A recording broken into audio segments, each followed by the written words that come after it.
Hoy, magsaing kami ngayon. Yung sa baon namin na saging, hinog na. Ayan oh. Ang lalaki, solid. Ang taba. Taba ng saging. Ilang piraso lang, puno na yung rice cooker namin. Ito lang muna pagkain ng mga yon dahil naghihirap na kami dito.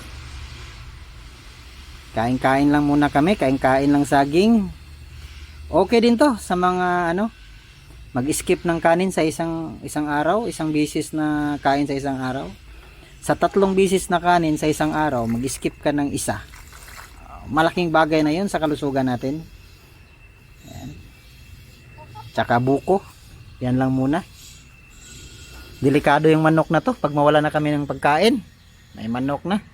Manok na talaga yung makakatay namin. Pero hindi muna yan. Ito munang titirayan namin ngayon. Saging na mataba. Luto na. Luto na yung saging. Oras na para kumain. Ang mga gutom na kalamnan.